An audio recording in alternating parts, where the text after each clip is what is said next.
2025 সালের 11 মার্চ সকাল 9টা পাকিস্তানের কোয়েটা রেল স্টেশন থেকে একটা ট্রেন ছেড়ে দিল গন্তব্য পেশোয়ার। ট্রেনটির নাম জাফর এক্সপ্রেস। কোয়েটা থেকে পেশোয়ারের দূরত্ব 1632 কিলোমিটার, 35 ঘন্টার যাত্রা। সেদিন ট্রেনটির ভেতরে ছিলেন 380 জনেরও বেশি মানুষ। কেউ বাড়ি ফিরছেন, কেউ কাজে যাচ্ছেন, কেউ সন্তানকে নিয়ে যাচ্ছেন অন্য শহরে।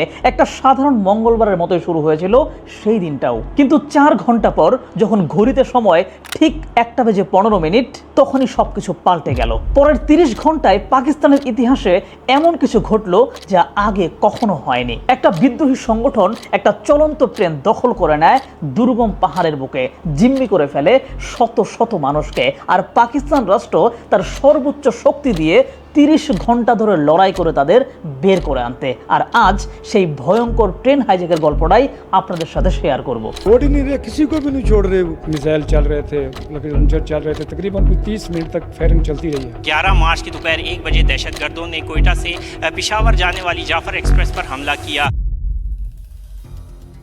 পাকিস্তানের মানচিত্রের দক্ষিণ পশ্চিম দিকের সবচেয়ে বড় প্রদেশ বেলুচিস্তান, আর এই প্রদেশটির রাজধানী কুয়েটা। পাহাড়ি অঞ্চল, সমুদ্রপৃষ্ঠ থেকে এই শহরের উচ্চতা প্রায় 1680 মিটার এবং এটি পাকিস্তানের সবচেয়ে শীতলতম শহর।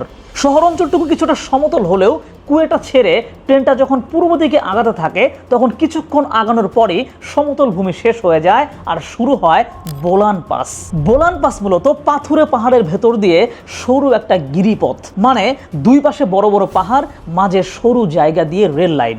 ব্রিটিশরা 1886 সালে এই পথে প্রথম রেল লাইন বসিয়েছিল, আর সে সময় পুরো সাম্রাজ্যের মধ্যে এইটাকে বলা হয়েছিল প্রকৌশলের অন্যতম বড় কীর্তি। কারণ পাহাড় এইখানে এতটাই খাড়া যে প্রতি 100 ফুট সামনে এগোতে গেলেই উচ্চতা বেড়ে যায় প্রায় 4 ফুটের মতো। আর এই ঢালে ট্রেন চালাতে সাধারণ রেল ইঞ্জিন দিয়ে কাজ হয় না, এখানে বিশেষ ডাইনামিক ব্রেকিং সিস্টেমের ইঞ্জিন লাগে। আর সেই ইঞ্জিনযুক্ত ট্রেন এমন একটি রেল লাইন ব্যবহার করে যে রেল লাইন কিছুক্ষণ পরপর বোলান নদী পার করে জিগজ্যাগ করে পাহাড়ের গা বেয়ে উপরে উঠতে থাকে।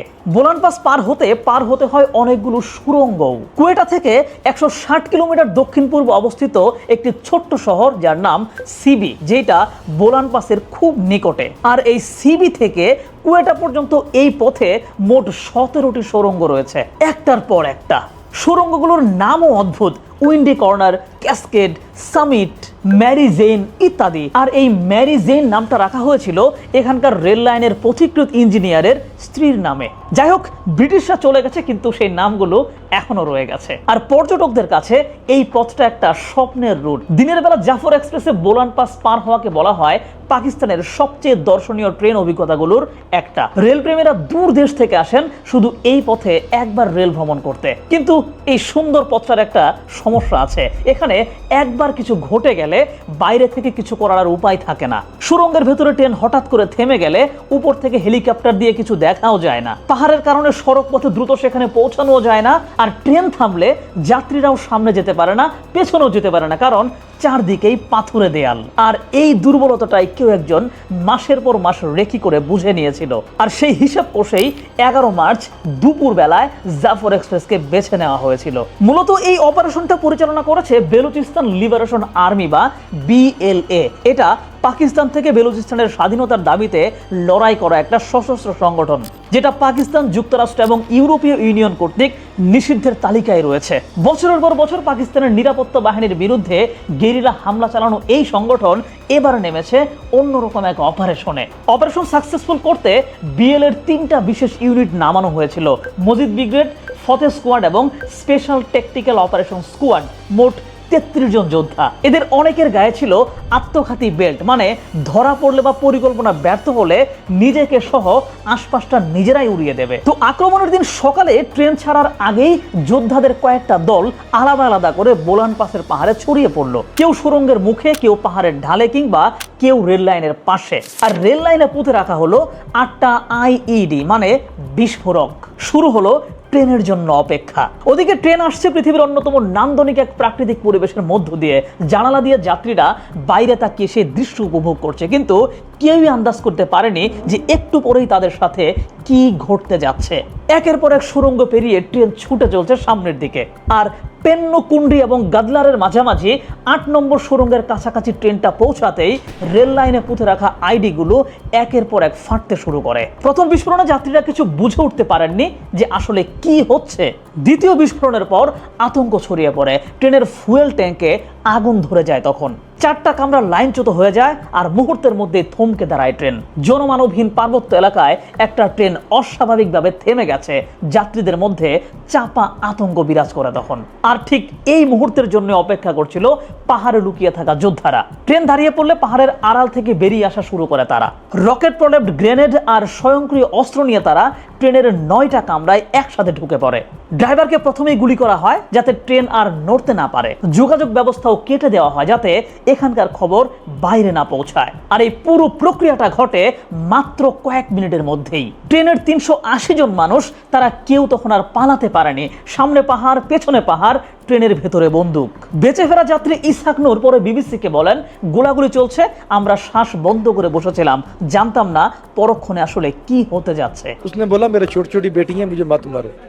उन्होंने बोला अच्छा फैन मारो। যাই হোক, ট্রেনের উপর নিয়ন্ত্রণ প্রতিষ্ঠার পর বিএলএ যোদ্ধারা কামরায় কামরায় ঘুরে যাত্রীদের বাছাই শুরু করে।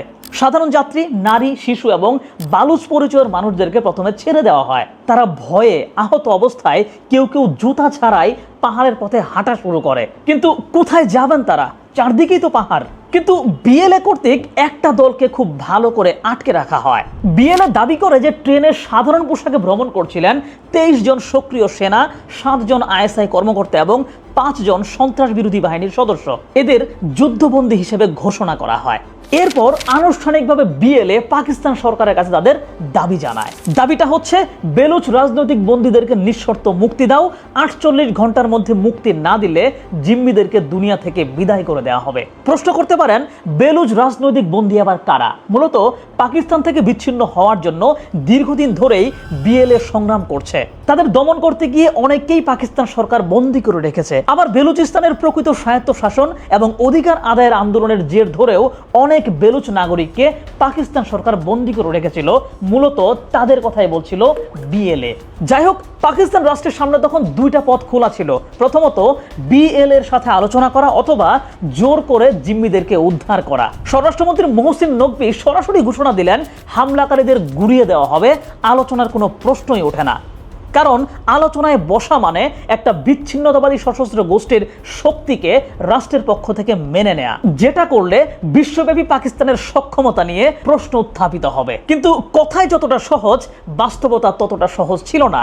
ভেতরে আত্মঘাতী বেল্ট পরা যোদ্ধারা জিম্মিদেরকে মানব বর্ম হিসেবে ব্যবহার করছে। অন্ধকার সুড়ঙ্গ, দুর্গম পাহাড় আর যোগাযোগ বিচ্ছিন্ন অঞ্চল, হেলিকপ্টার থেকেও সেখানে কিছু দেখা যাচ্ছিল না। কোনো ভুল হলে একসাথে হয়তো সবাই মারা পড়বে। আর এমন সময় পাকিস্তান সেনাবাহিনী শুরু করে operation green Bolan. Helicopter, gunship পাঠানো হলো, এলিট কমান্ডো নামানো হলো। প্রথমে আশেপাশের পাহাড়ে বিএলএর যে অবস্থানগুলো ছিল সেগুলো বিমান হামলায় ধ্বংস করার চেষ্টা করা হয়। উদ্দেশ্য, বাইরে থেকে যে সমর্থন আসতে পারে সেইটা প্রথমে বন্ধ করা। তারপর আস্তে আস্তে জিম্মি হয়ে থাকা বিচ্ছিন্ন পাহাড়ের দিকে এগুনো হয়। আর অন্ধকার এই এরিয়াতে কমান্ডোরা ঢুকে পড়লে পরিস্থিতি আরো জটিল হয়ে যায়।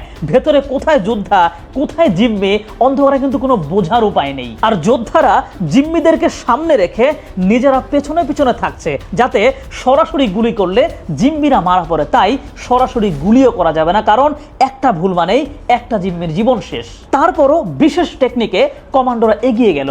একের পর এক কামরা পরিষ্কার করা হলো। প্রথমে 50, তারপর 100, তারপর 200। একের পর এক এসব যাত্রীদেরকে বের করে আনা হলো বিশেষ কায়দায়। আহতদেরকে কাছের শহর মাচে নিয়ে যাওয়া হলো, যেখানে অস্থায়ী হাসপাতাল বসানো হয়েছিল। রাত পেরিয়ে গেল, অপারেশন চলল। 48 বছর বয়সী যাত্রী গোলাম সারোয়ার পরে আল জাজিরাকে বলেন, আমার চোখের সামনে এত মানুষকে হত্যা হতে দেখেছি, জানতাম পরেরটা হয়তোবা আমি, কিন্তু কোনোভাবে বেঁচে গেছি। আর 30 ঘন্টারও বেশি সময় পর অপারেশন সম্পন্ন হয়। 346 জন যাত্রীকে উদ্ধার করা হয়। 50 জনেরও বেশি হামলাকারী সেখানে নিহত হয় বলে পাকিস্তান দাবি করে। কিন্তু ক্ষতির হিসাবটা মিলিয়ে দেখলে ছবিটা বেশ ভয়াবহ। মোট নিহতের পরিমাণ প্রায় 64 জন। যাদের ভিতরে 33 জন বিএলএ যোদ্ধা আর 21 জন সাধারণ যাত্রী, যাদের হামলাকারীরা সরাসরি হত্যা করেছিল। সেই সাথে 4 জন পাকিস্তানি সেনাও সেখানে নিহত হয় আর আহত হয় প্রায় 38 জন। তবে অপারেশন শেষ হওয়ার 4 দিন পর মানে 15 মার্চ বিএলএ আরেকটা বিবৃতি দেয়, যেখানে তারা দাবি করে পাকিস্তান তাদের আলটিমেটামে সাড়া না দেওয়ায় আটক করা 214 জন সামরিক এবং গোয়েন্দা বাহিনীর সদস্যকে তারা হত্যা করেছে। তাদের ফিদাহীন যোদ্ধারা শেষ গুলি পর্যন্ত লড়াই করেছে, তারপর নিজেরাই আত্মঘাতী হয়েছে। পাকিস্তান যদিও এই দাবিটা অস্বীকার করেছে, তবে আসলে ঘটনাটা কি ঘটেছে, কোন পক্ষের কতজন মানুষ দুনিয়া ছাড়া হয়েছে, সেইটা কিন্তু আন্দাজ করা প্রায় অসম্ভব, কারণ ওই এলাকায় স্বাধীন গণমাধ্যমের কোনো প্রবেশাধিকার নেই।